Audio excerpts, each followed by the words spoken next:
Pardon? Ça enregistre. Ah, ça y est? Oui, ça y est. Bon, alors, c'est... Depuis le début, Je parle comme si je racontais.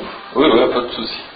Voilà, mon frère nous avait écrit en nous disant d'aller passer quelques jours chez lui en vacances. C'était dans une ferme, plutôt un grand domaine, très très grand. Il y avait la cave, il y avait beaucoup de bâtiments, beaucoup d'ouvriers. Et il nous écrit en disant, venez avec mon frère Fernand, passer quelques jours, 3, 4, 5 jours, peu importe. Et puis bon, je lui réponds. À l'époque, il n'y avait pas de téléphone, c'était tout par lettre. Et je lui réponds, lui disais, ben oui, tel jour, nous arrivons, par le bus. Alors le jour juste, nous prenons le bus, nous arrivons à ce village, à Mamboja, et là, il nous attendait avec la carriole. D'accord. À l'époque non plus, il n'y avait pas beaucoup de voitures. Et on monte à carriole et il nous emmène à la ferme chez lui. La ferme du patron, pareil. Et on s'assoit devant la porte parce que dedans il faisait très chaud. En Algérie, c'était très très chaud. C'était vers la fin octobre. Et puis on discutait de tout et de rien. La nuit commençait à tomber et mon frère qui dit, on va rentrer.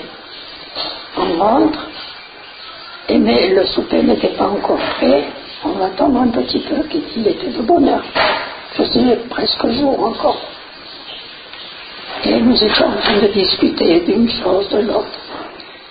Et voilà qu'on entend comme un petit chien, wow, wow, juste de petits cris. Mais c'est vrai ce que je te racontais. Oui, c'est vrai.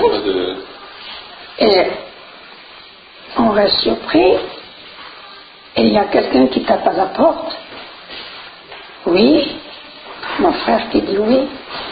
Il dit, en arabe, c'est un arabe, il dit, tu as oublié, Jeannot, tu as oublié de prendre les clés de la cave, je te les apporte.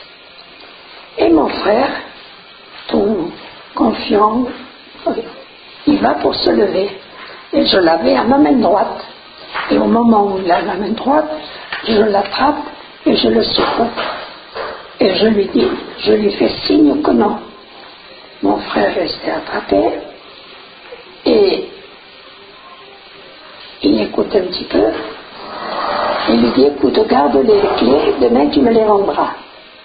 Et puis quelques secondes après, on entend ce fameux petit chien, wow, wow. Pour moi, c'était pas un chien.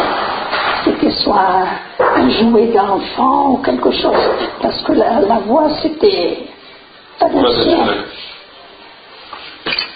Bon, alors, plus rien, un silence. Mon frère, il se lève, il va vite chercher le fusil. Et il avait l'habitude, derrière la porte, mettre une fourche. Il dit, si quelqu'un un jour il rentre qui me surprend, tant pis, je l'enfourche. Et il les donne à mon père. Et mon père d'un coin de la porte et lui de l'autre. Et ma belle-sœur, qui avait mon petit-neveu qui avait à peine 3-4 ans, dans les bras, mon frère et moi, nous sommes partis à la salle à manger. Et alors on se cachait dans les coins, tu vois, pour si on cas il tirait un coup de fusil, à nous toucher. Et quand ils sont arrivés là, tout à côté, il y avait une autre ferme. Et il y avait les militaires qui étaient arrivés ici de France. Et ils avaient bâti une tour avec un mirador sur ces grosses ampoules là qui font de la lumière très très très loin. Et le capitaine y avait dit à mon frère, au coin de la cuisine, faites un petit trou où le canon du fusil peut passer. En cas d'attaque. Oui, par exemple, d'attaque, on n'avait qu'à monter sur une chaise et tirer un coup de fusil. Mon frère, il monte sur la chaise et tire un coup de fusil, le deuxième, et puis on avait attendu toute la nuit, pas de militaires qui étaient venus. Mon Dieu, ce petit qui pleurait, comme le petit Issa. Et là, c'était l'heure du souper. Alors imagine un peu. Et attends. Les lumières éteintes, on était dans le noir. Personne n'avait dormi de la nuit.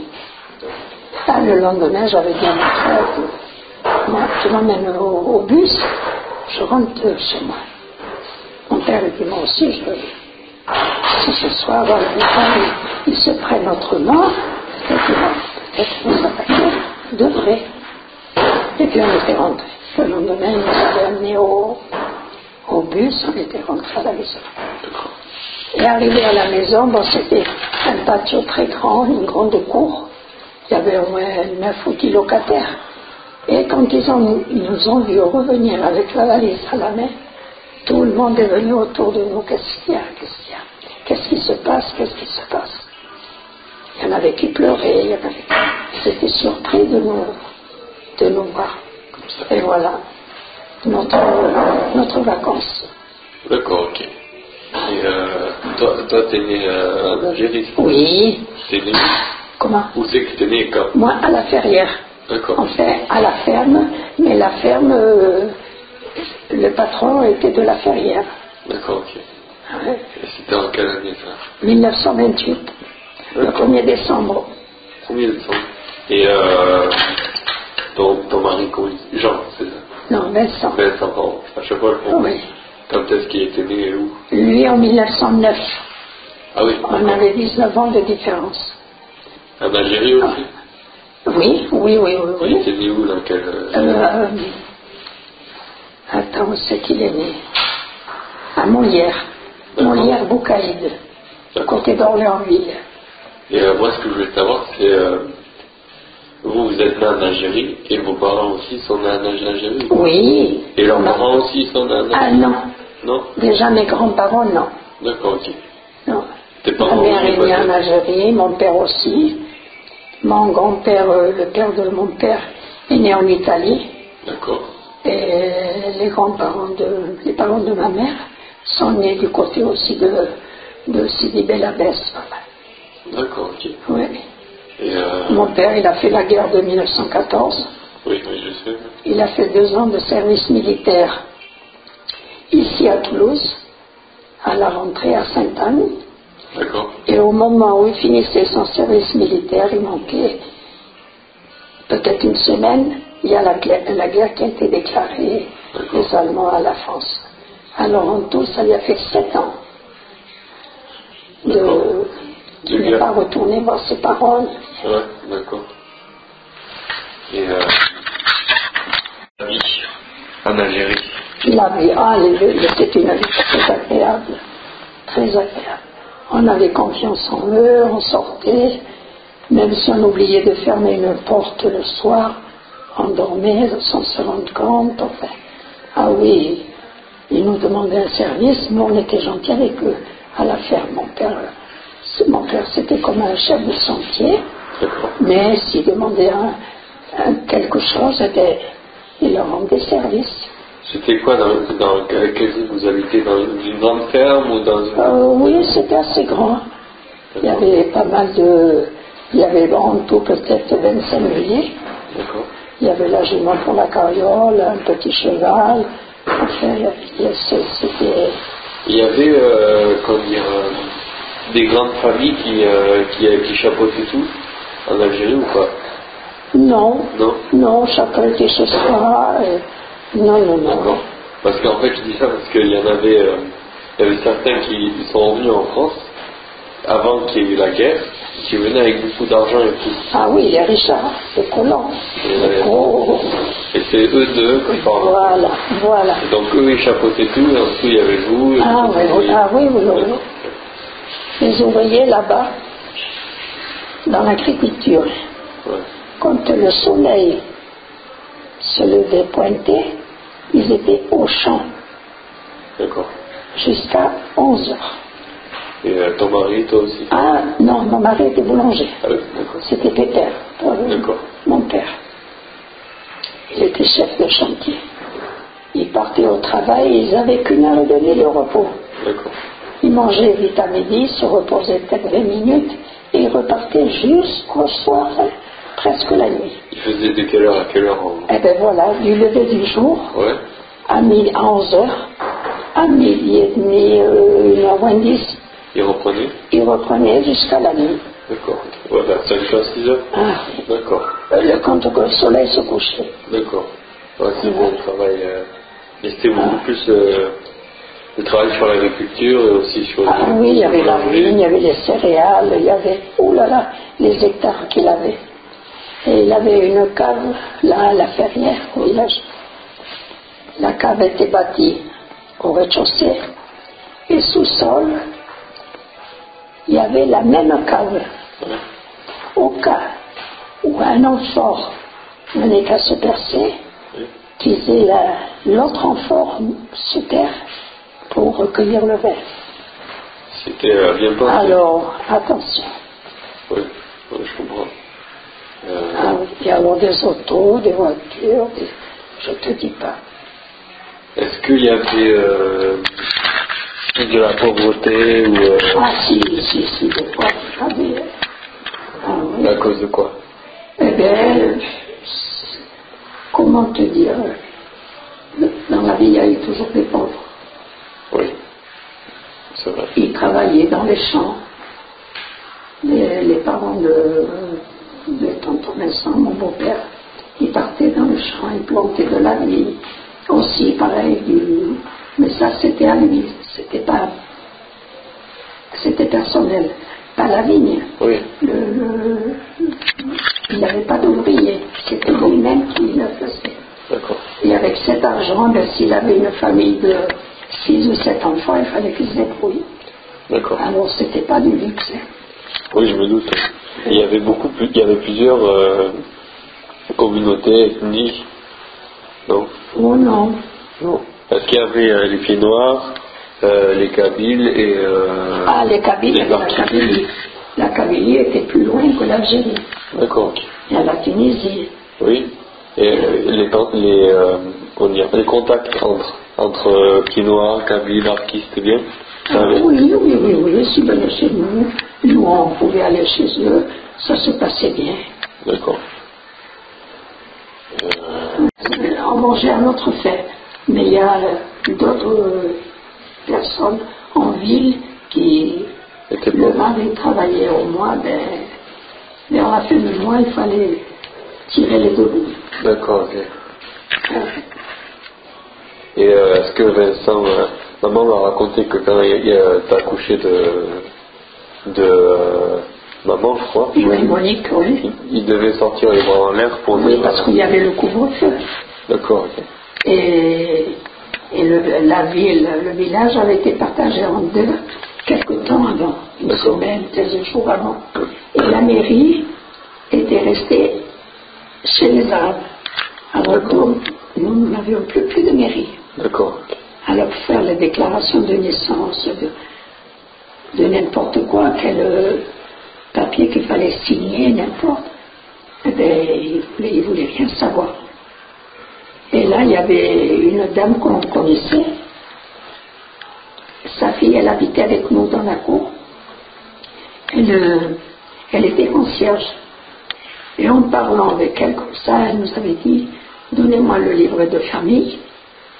Je vais essayer, comme elle était concierge, elle les connaissait ça. Ouais. Je vais essayer de me la faire inscrire. Et 2 jours après, elle a réussi à... D'accord. Et elle, c'était quoi? Elle était pas pied noir, elle était algérienne. C'est ça. Celle qui... pied noir. Et elle a réussi. Oui, elle a réussi. D'accord. Comme il y a longtemps, il y avait des années qu'elle travaillait là. Ouais. En fait, elle a su leur parler d'une façon qu'ils ont cédé, quoi. D'accord. Ah, mais ils voulaient pas rien. C'était bon. Ils voulaient rien savoir. Ouais. Et après, ouais. On fait comme dans le temps, tout le monde. Il y avait des trucs à petits chevaux, les carrioles. D'accord. Les carrioles, les vélos. Mes frères, quand ils voulaient aller à un bal ou au cinéma, eh bien, après le travail, parce qu'ils travaillaient là-bas à la ferme aussi, après le travail, eh bien, se faisaient la toilette, se douchaient, tout ça, se changeaient, allaient prendre le vélo. Et s'il y avait bal à 20 km, eh bien, ils allaient au bal à 20 km en vélo. D'accord. Et après le bal, rentraient à la maison. D'accord. À 20 km en vélo. Oui, oui, oui. Aujourd'hui, on est en voiture. Oui, oui. D'accord. Et comment dire, comment c'est en fait chez nous, l'invention où vraiment on a eu peur et il a fallu commencer à partir des fermes, c'était en l'année 1956. D'accord. Le 1er mai, Oui, le dimanche. c'était un dimanche. Oui. C'était dans un village de Tunisie, non? Tu m'avais pas raconté. Oui, par là-bas, c'était loin de chez nous. D'accord. Comme il fait très chaud, là-bas, près de nous, tout le monde Hein? fait un rêve de sieste, ils sortent pas, même qu'ils dorment pas. Ouais. Les enfants et tout, on les laissait pas sortir, il faisait très très chaud. Là-bas, le chapeau, ils tuaient les enfants. Ouais. C'était la guerre pour leur faire. Et après qu'ils se levaient de la sieste, eh bien, comme nous, on prend des chaises, on s'assoit devant la porte, on prend le café, tout ça. Ouais. Et pareil là, du côté de Tunisie, par là, Kabylie, Tunisie, il paraît qu'ils avaient attaqué 47 fermes. Et c'était les Kabyles qui avaient été attaqués. Ouais. D'accord, ok. À coups de couteaux, de sabre, de baïonnettes, Ouais, pendant qu'ils dormaient. Ouais. D'accord. Et là, on l'a su. On l'a su quand à cette époque-là, mon frère Jeannot, là où on avait été chez lui, Ouais. il était venu passer le 1er mai chez nous. Et 2 ou 3 jours, c'était dimanche, il avait demandé 2 ou 3 jours de plus. Et il y avait mon autre frère, sa femme venait d'accoucher d'une fille en 56, mois d'avril. Et le soir, à la tombée de la nuit comme ça, on entend une voiture venir. C'était rare les voitures, tout le monde n'avait pas de voiture. D'accord. Alors il y a le beau-frère de mon frère, le deuxième, Ouais. celui qui a décédé l'autre jour, et son beau-frère, il lui dit, allez, prépare ta femme, les 2 corses, un peu de linge, ramasse comme tu peux, je viens la chercher, elle part en ville. C'était en quelle année ça? Ça, en 56. D'accord, ok. Il dit, parce qu'il paraît que cette nuit, ils vont attaquer. D'accord. Alors tu penses, on était. Alors bien sûr, ma belle-sœur, elle était encore au lit, comme on dit. Et s'était habillée comme elle avait pu. Ils avaient pris le bébé, le petit garçon qu'elle avait déjà, qu'il avait 4 ou 5 ans. Et son beau-frère les avait amenés. Ouais. Et le lendemain, le 2 ou le 3, enfin, il y a mon frère Jeannot avec mon frère Fernand. J'avais 3 frères. Ouais. Ils vont en ville chercher du pain et faire les commissions. D'accord. Et voilà qu'on entend une auto venir après qu'ils étaient partis. Et c'était mon frère Jeannot, l'aîné, qui revenait avec un cousin qu'il avait rencontré à Intemouchen, au village où nous faisions les courses. Et pareil, il arrive, il dit à sa femme, allez, ramasse le linge, ramasse les gosses. Elle était en train de laver du linge mouillé, tout ça. Je lui avais donné une bassine pour mettre le linge dehors, enfin. Parce qu'il faut rentrer, on rentre chez ta mère, à Montpéry, un petit village, il y a au moins 25 km. Et voilà, et moi je reste toute seule à la ferme avec mon père et mes frères. Là j'ai eu peur, parce que le matin, ils partaient au travail dès que le soleil se levait, 6h moins le quart. Et moi je restais toute seule avec un étage, les bâtiments des chevaux, des longueurs avec tout le matériel, c'était très grand, la cour était grande. Eh bien j'avais peur, j'étais toute seule comme européenne là-bas, et comme fille. Alors, et comme ça durait quelques jours. Ma belle-sœur, elle venait des fois de temps en temps pour faire à manger à mon frère, mais puisque j'étais là-bas, il mangeait avec nous. Enfin, c'était un va-et-vient. Et après, j'avais eu trop peur, j'avais dit à mon père, moi, Entre-temps, il y avait une femme sa sœur, elle était mariée avec un oncle à mon père. Elle venait de perdre son mari. Elle était toute seule. Alors elle nous avait dit, j'ai de la place, ne couchez pas à la ferme, rentrez le soir, couchez en ville. Ouais. Et moi j'étais partie là avec elle.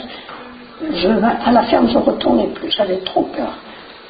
C'était un arabe qui venait me chercher en carriole.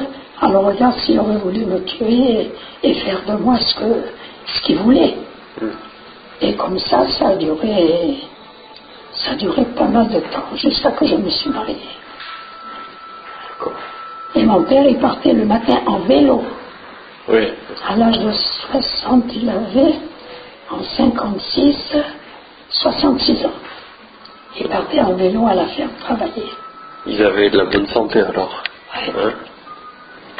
Et l'arabe qui venait chercher le manger, c'était un arabe un peu âgé. Et il nous avait connus tout gosse. Et il avait de l'affection pour nous, tu vois. Oui. Il nous parlait, il nous racontait tout. Et un matin, il vient chercher le manger de papy. Et il me dit, je lui dis, tu veux un café, Miloud? Moi, j'avais peur, j'avais toujours peur qu'il rentre et qu'il me donne un coup. Mais on ne savait pas comment faire. Oui. Alors je dis, tu veux un café? Il me dit, oui, avec plaisir. Je lui sers un café. Alors en arabe, il me dit, je vais te dire quelque chose. Je dis oui. Eh bien, tu sais, ton père, il vient à vélo tous les matins, il part le soir. Tu lui diras qu'il ne vienne plus de bonne heure comme il vient. Il a le temps. Les ouvriers, moi, je les fais partir dans les champs, travailler. Et lui, il a le temps. S'il n'arrive pas à 6 heures du matin, eh bien qu'il arrive à 8 heures, à 9 heures. Et après ça, 2 jours après ça, mon père il part en vélo. Plus tard, comme il avait dit de faire, il y avait des côtes, il y avait une rivière, ça montait, ça descendait. Il passe la rivière, le pont, et il montait. Et juste en haut à droite, on avait la ferme. Et là, après la rivière, il voit la jument blanche, celle qui est en atelier à la carriole, pour aller en ville. Il voit des mulets. Et il dit, c'est quand même, il s'était dit, mais c'est les bêtes de mon patron, quoi. Oui. Et il continue. Il rentre à la ferme, il prend l'allée, il rentre à la ferme. Ils avaient mis le feu. Et heureusement, ils avaient détaché toutes les bêtes. Ils avaient eu ce remords de conscience, tu vois. Et les bêtes, elles étaient parties. Et alors mon père, il m'a raconté, il y avait des militaires, des camions, tout le monde. Et il paraît qu'on en avait attrapé 2 ou 3. Que c'était eux qui avaient mis le feu. Les militaires? Non. Ah. Les militaires, ils étaient vivants là quand ils les ont vus ou quoi? Quand ils sont venus? Ouais. Et oui, puisqu'on les a avertis. Ils étaient un peu plus loin. D'accord. Okay. Alors quand il y a quelqu'un qui a dit il y a le feu à telle ferme, dans la nuit, les flammes, elles se voient un peu loin. Oui, oui. Ouais. Alors et c'est pour ça qu'il devait savoir quelque chose. Sarah, qu'il y avait dit à mon père, ne viens pas de bonne heure au travail. Oui, il a dû entendre, on a dû lui dire ou il a dû entendre. Il a dû entendre. Ah oui. Et là où vous viviez, c'était quoi, en quelle année ça? Enfin, le bon truc. Eh bien, mon père il s'est marié en 1920, après la guerre de 14-18. Ouais. Et déjà c'était bâti. Parce que le patron était parti, le fils du patron était parti faire son service militaire. Et quelques temps après, il s'est marié. Et il vivait pour mon père et ma mère, en fait, vivaient en bas, et les patrons vivaient en haut. D'accord, ok. Alors ça a été bâti. Il y a longtemps. De l'OAS et du FLN. Qu'est-ce que c'est? L'OAS, c'était des jeunes de chez nous qui avaient formé un groupe. Ouais. Organisation. Ah ouais, secrète.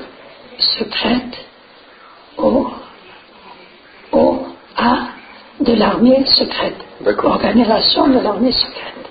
Ouais. Alors ceux-là, ils tapaient la nuit. Les jeunes comme toi, comme Eux, c'était la nuit, ils allaient où il y avait des Arabes et ils se mangeaient, quoi. Et l'OAS a été mis ça a été créé quand? L'OAS? Ouais. Oh, après que ça a commencé. Donc vers 1956? Oh, après. J'étais déjà, moi, partie en ville et tout. Vers peut-être, j'étais mariée à l'époque où je me suis mariée, 1959 par là. D'accord, 3 ans dans le... Ah oui. Et alors il y avait l'armée, oui. des militaires qui étaient là-bas. Ouais. Alors, admettons, aujourd'hui ils avaient décidé qu'une rue, elles étaient longues, il y avait le couvre-feu. Ouais. Et ils passaient dans toutes les maisons, les militaires. Et là, il y avait des jeunes, on les voyait courir sur les toits, qui se sauvaient. Une maison, l'autre, une maison. Et eux, ils rentraient. Et si tu trouvais une arme chez toi, n'importe quoi, ils te le prenaient. L'armée militaire? Oui. D'accord. Et les bijoux. Moi, à Monique, j'avais mis mes chaînes, j'avais mis mes boucles, j'avais mis mes bagues, tout. Les militaires français? Oui. Et quand les bébés sont petits, on mettait maintenant les langes. Ouais. Sur le linge, on mettait une bande pour leur tenir les reins et les ventres et tout. Ouais. Et là-dedans, je mettais mes bijoux. Je comprends pas pourquoi ils prenaient les bijoux. Ah ben ils volaient. Les militaires français? Les militaires français, oui. Les barbouzes, on les appelait. D'accord. Et les Arabes, ils faisaient quoi? Ils volaient, ils pillaient, ils étaient plus... Non, les Arabes, s'étaient tués. D'accord. Ouais. D'accord. Est-ce que les militaires français ont enlevé les bijoux et les armes des Arabes? Ah non. Non? Et nous? Donc, d'accord. Soi-disant, De Gaulle voulait leur donner. Et alors... il voulait donner quoi? L'Algérie, l'indépendance. Il a dit je ne veux pas que Colombey et deux églises deviennent Colombey les deux mosquées. Alors moi, mon avis personnel, c'est que je pense qu'il était un peu raciste. Et qu'il se disait que les pieds noirs et tutti quanti qui étaient en Algérie, c'était aussi des Arabes, et que qu'ils se tuent entre eux, c'était pas grave. J'ai l'impression que c'est un peu ça. Oh. D'accord. Il y en a beaucoup qui sont, parce que quand ils ont signé comment qu'on appelle? L'armistice. L'armistice, sûrement. Il paraît que dans c'est des mots... comment je vais expliquer ça? Il a fait signer tout sans être officiel. Et comme ça serait une signature pas valable, quoi. Donc il a signé le fait que les militaires français ne voulaient pas les Arabes. Voilà. En le cachant et donner l'Algérie. D'accord. D'accord. Et après, c'est important, quand vous êtes revenu en France, c'était comment l'accueil? L'accueil, eh bien bon, on a pris l'avion à côté d'Oran, à la Sénia. On s'est payé le voyage naturellement, parce que nos valises étaient un peu surchargées. Il a fallu qu'on paye. Les 4 sous qu'on avait apportés, il a fallu qu'on les laisse là-bas, parce qu'il y avait un peu de linge de trop. Marie-Laure, ta mère toute petite, sur mes genoux, et on monte là-bas, et on descend ici à Toulouse, à Marseille. Non, Roche. Non, l'avion à Toulouse. Ah, comment ça s'appelle, à Toulouse? On descend là, et il y a un car qui vient nous chercher avec une assistante sociale. Alors il y avait mon père, mon frère, l'ouvrier boulanger que tonton il avait, tonton et moi. Oui, on était 5 ou 6. Et on nous fit monter dans un wagon. Tu sais à quoi servait ce wagon? Non, mais je pense que je restais sur le cul. Oui. Un wagon à bestiaux. On nous avait fait monter. D'accord. Oui. Et c'était l'heure de donner à téter à ta mère. Je m'étais assise sur une valise pour la prendre au bras pour lui donner à téter. Alors regarde l'accueil quand même. Oui.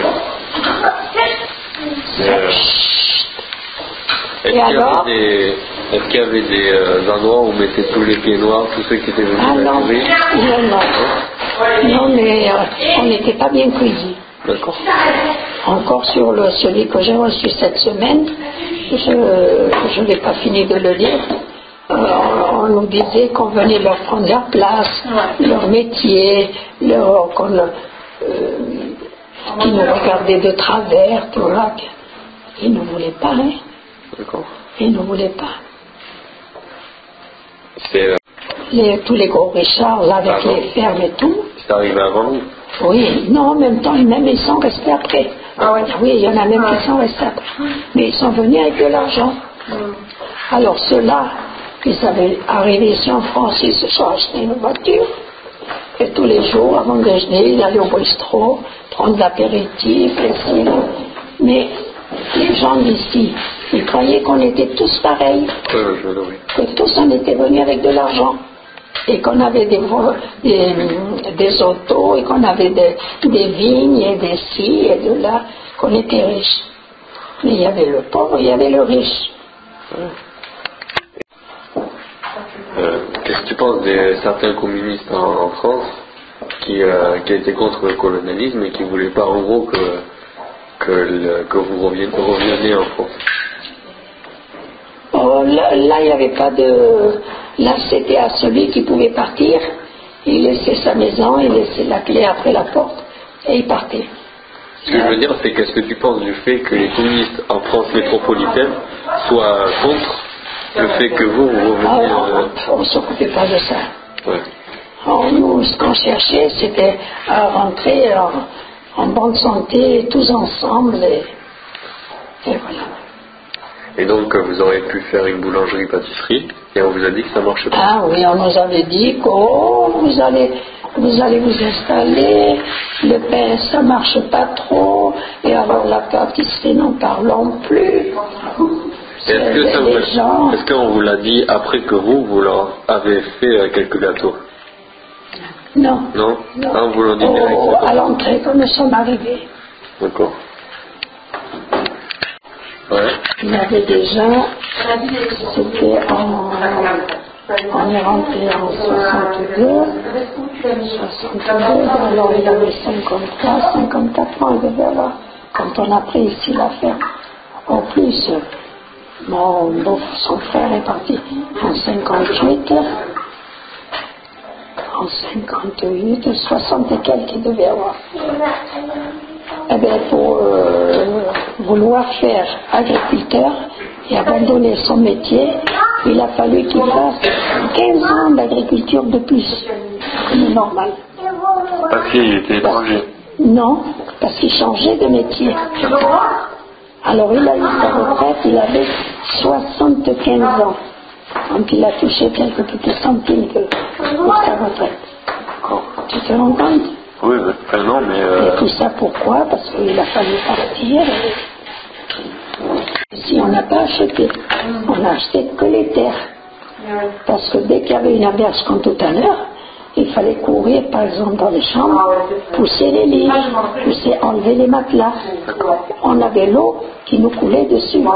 De 1963 à 86. Et personne n'a pu vous aider. Et on a fait des demandes, on a fait mon Dieu. Et j'ai été même voir le maire d'Orge. Marie-Laurel avait fait une lettre, je l'ai là, attention, bien écrite. Une lettre, et il avait répondu que j'aille à il m'avait convoqué pour tel jour. J'avais été. Alors il me dit, madame, vous savez, je ne peux pas trop faire pour vous. La seule chose, c'est prenez des ouvriers, comment on dit, des... Clandestins? Des blacks? Non, pour bâtir, pour... Des charpentiers. Voilà, prendre un charpentier, un peintre, tout ça. Et dit, je viendrai leur dire de se dépêcher que vous étiez à la rue.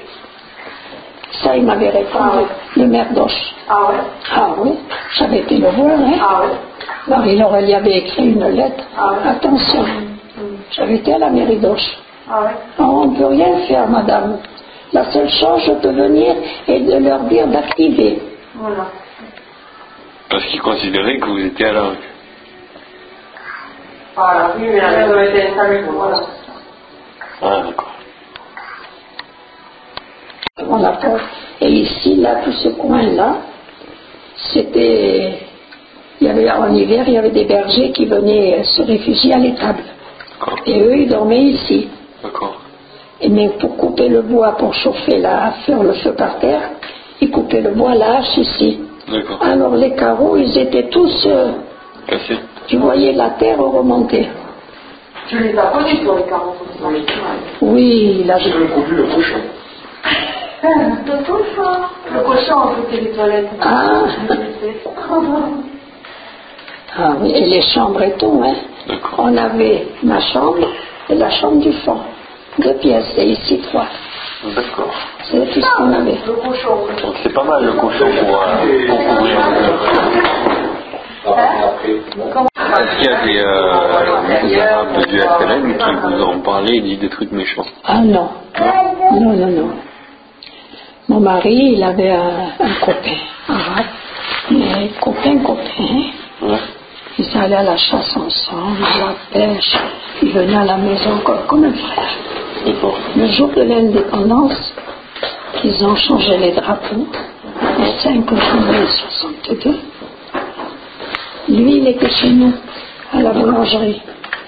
Et si tu avais vu ces Arabes, il n'y avait pas un Français dans la rue. C'était que des Arabes. Des petits comme il y en a presque. Ouais. Et tous habillés en blanc et en vert. Ouais. Qu'on changeait dans toutes les rues qui ont défilé. On se demandait d'où ils sortaient. On aurait dit ça, une fourmilière. Tu vois. D'accord. Est-ce que... Et là, ils avaient changé le drapeau. Ça va. Oui, non, je comprends. Et bien, cet arabe-là, Belouedi. Comment? Belouedi. Belouedi, d'accord. Ça s'appelait. Il était avec mon mari avec tonton. Il était on avait le tonnel, ils étaient là assis. Et il paraît qu'il avait les larmes qui coulaient. Et il y avait dit à tonton, il y avait dit, l'Algérie, ils veulent que vous partiez. Mais l'Algérie, elle va, comment il avait dit, c'est bien. Ils n'arriveront pas à suivre le même de cultiver, Ils veulent que vous partiez, mais ils vont pas pouvoir reconduire ce que vous avez fait. C'est pareil que c'est pour tout le monde. Hein? D'accord.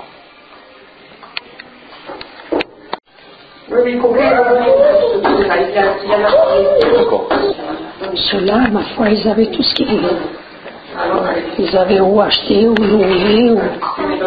Mais nous... Ouais, mais je pense qu'ils avaient ce qu'ils voulaient, mais ils n'étaient pas aimés. Ah non, ils n'étaient pas aimés. Oh là là. Quand on disait, il faut qu'au lever du soleil, ils soient déjà au pied de la ville, là, en train d'attendre pour partir labourer avec les charrues à la main et les mulets qui tiraient la charrue. Hein, c'était pas le tracteur, hein. 2 mulets, la charrue, et tenir la charrue à la main. D'accord. Ah oui, ils n'étaient pas aimés. Est-ce qu'il y avait eu un truc en Algérie où il y a eu plein de sauterelles et tout qui étaient... Ah oui, je l'ai connu moi. Oui, parce que... Oh là là, une année, moi j'ai connu une année. Les sauterelles arrivaient du Maroc. Du Maroc. Oh là Et là. pourquoi ça se produisait? Eh bien, ça mangeait le grain. Elle venait en été. D'accord. Et ça mangeait le grain. Alors vite, ce qu'ils faisaient, tous les ouvriers, Ouais. mes frères qui travaillaient la ferme et tout, vite ils labouraient et ils faisaient des tranchées, tu vois, un peu comme ça. Et les autres, un peu plus loin, avec des bâtons et des seaux et tout ça, ils faisaient du bruit. Et tu voyais les sauterelles sauter, avancer, et elles tombaient dans cette fosse qu'ils avaient fait. Et après, ils ont tiré de terre. D'accord. Et tu m'avais dit que, je crois que c'était ton mari Vincent, qui avait fait des pièges avec de la colle dessus, je crois. Ah, ça, c'est pour les oiseaux. Pour les oiseaux, C'est d'accord. les oiseaux. C'est sur pas cela que je t'ai prêté là.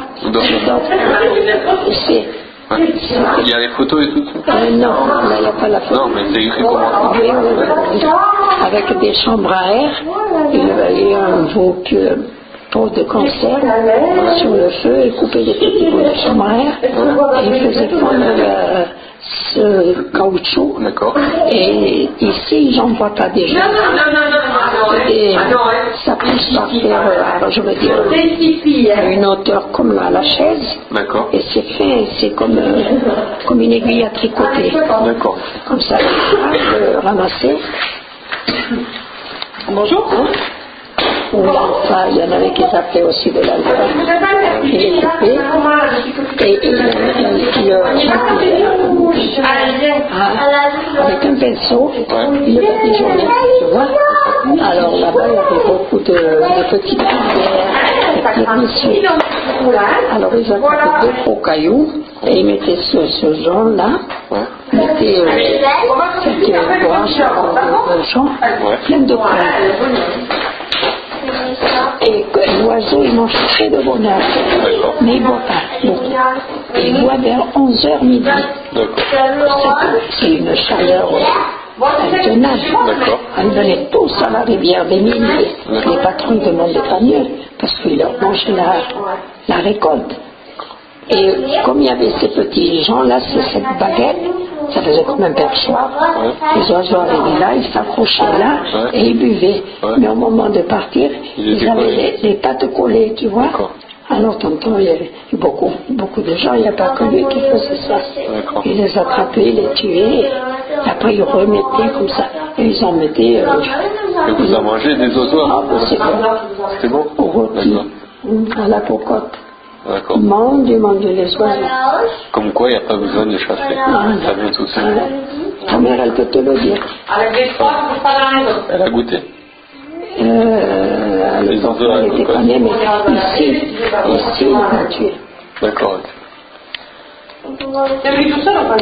Oh, que de la chasse, mon Dieu. C'est pas comme ici, que les gens, ils sont jaloux, ils sont... Envieux. À se tuer presque. Là-bas, ils partaient à la chasse le lundi de bonne heure.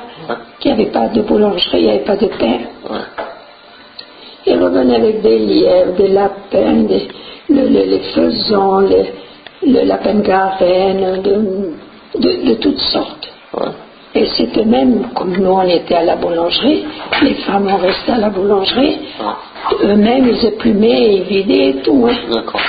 Et entre chasseurs, par exemple les chasseurs d'ici bien français, bien en France métropole, et Vincent et tout ça qui venaient d'Algérie pour chasser, comment c'était la relation entre eux? Ah ben ça, maintenant ils sont un peu, c'est plus comme avant, jaloux, ils sont... Mais avant, non, bon, lui, ça lui est égal, si tu es pas, tu es pas. Lui, son plaisir, c'était de prendre 2 ou 3 heures et dire de marcher, de se détendre. Même si tu es rien, tant pis. Et maintenant, c'est le contraire. Et maintenant, c'est avoir lequel, il tue plus, c'est la jalousie, D'accord. Et voilà. Est-ce que tu peux me redire la date où il y a eu le fameux jouet, la chienne qui faisait waf waf? Oui. C'était quelle date là? C'était en quelle année ça? Eh bien, je n'étais pas mariée encore. Je suis mariée en 59. Ça devait être entre fin 57 et 58. Et à partir de là, tu as eu peur? Ah oui. D'accord. Tu avais déjà le truc en 56 avec le village? Oui. D'accord.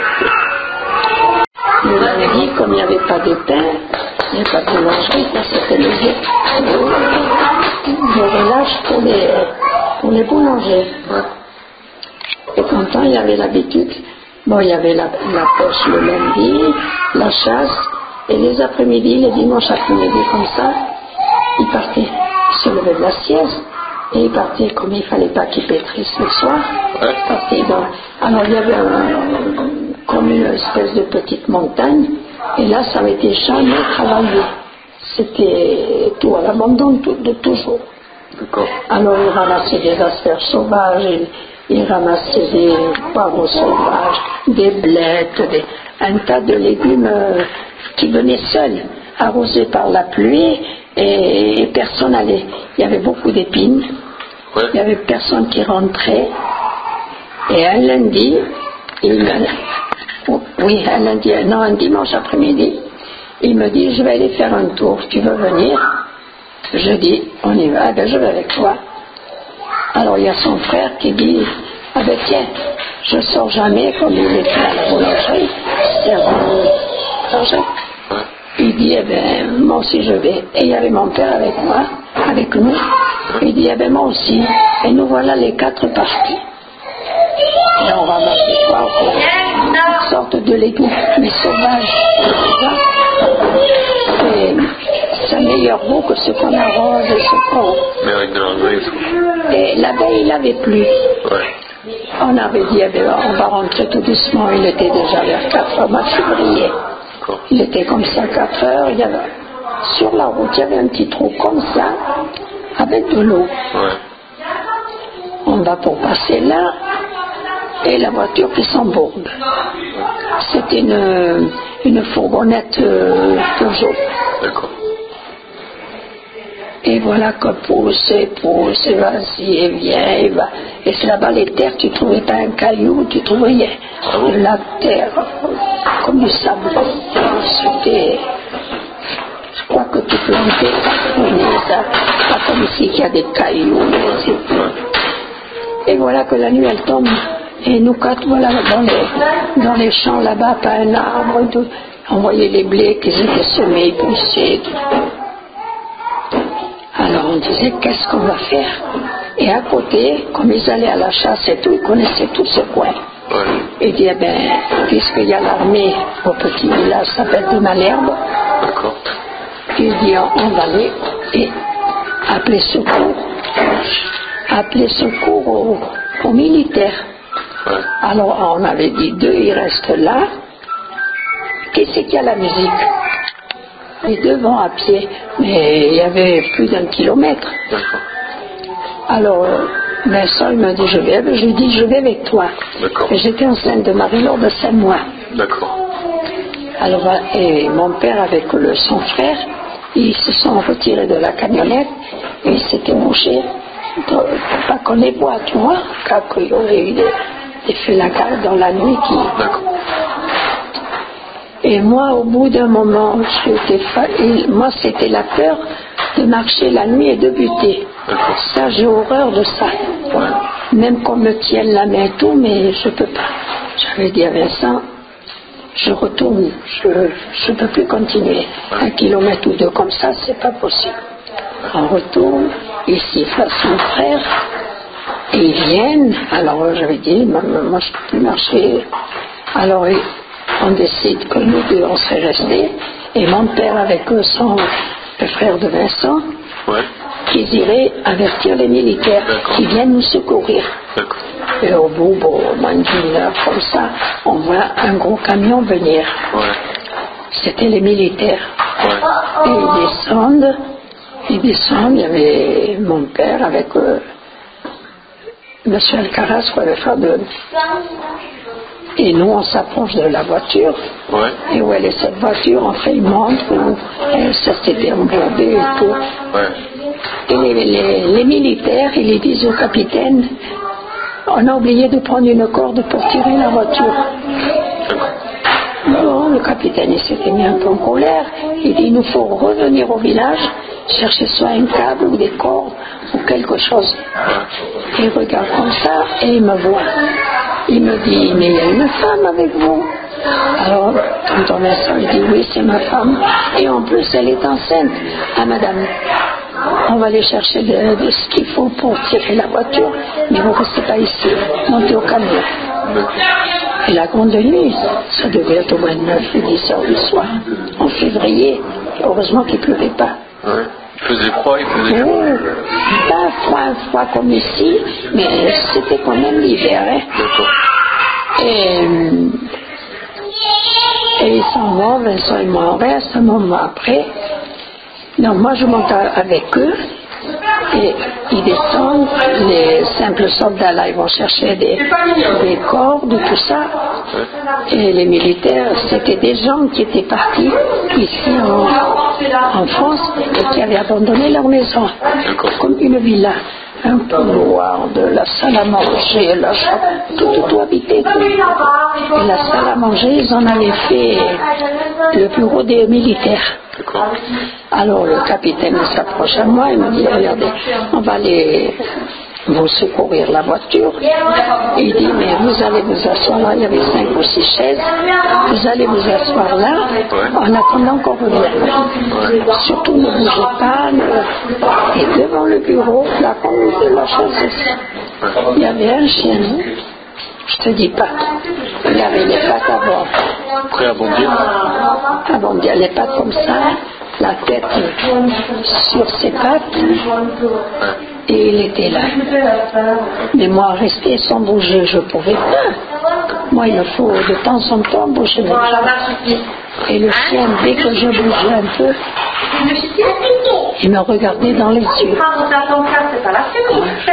Si tarde à arriver, moi je meurs ici. Et voilà qu'ils arrivent.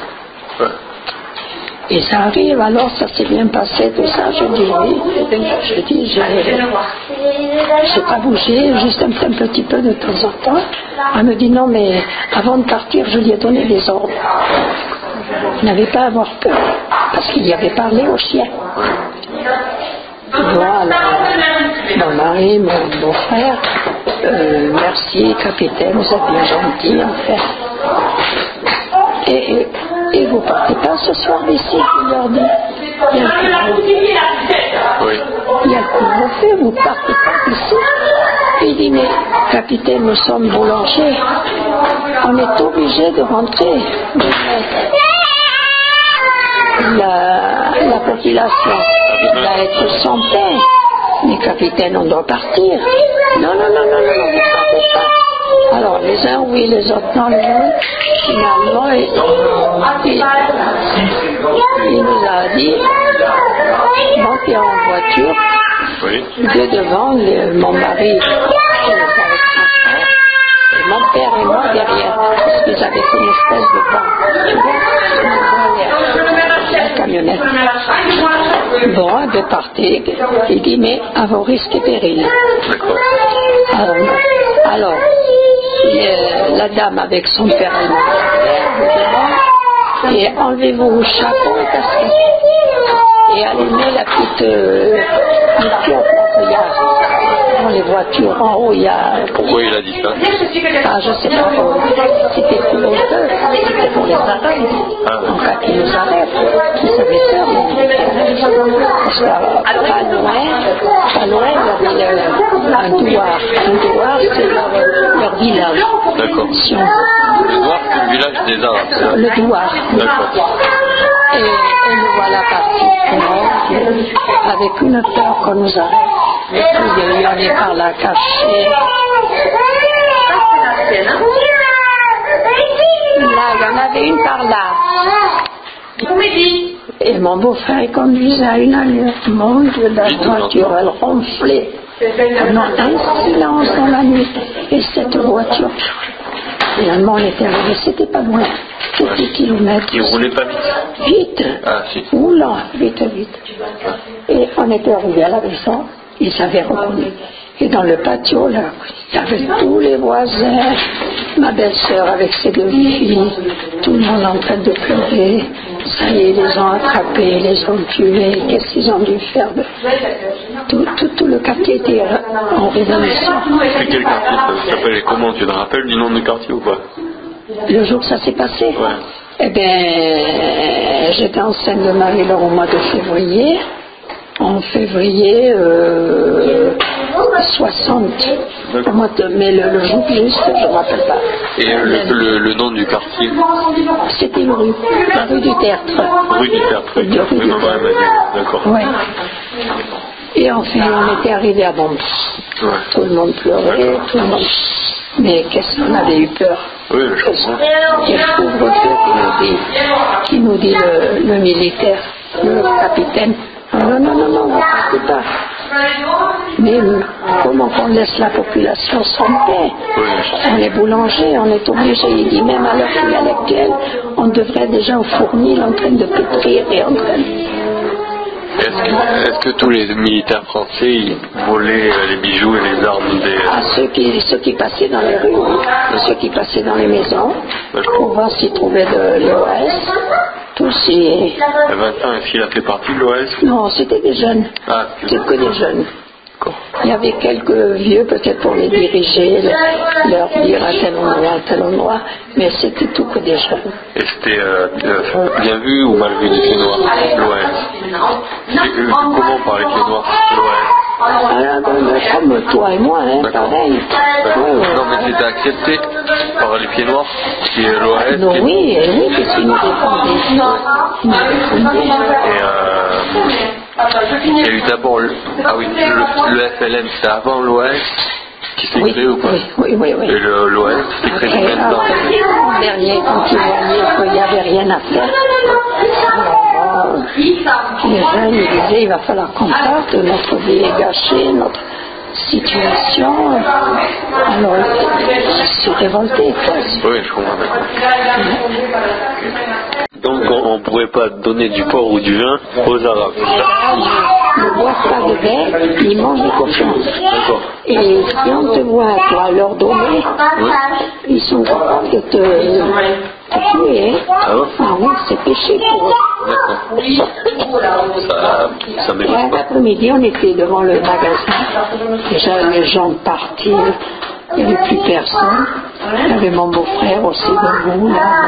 Il y avait mon père, il y avait Marie qui avait déjà 2 ans.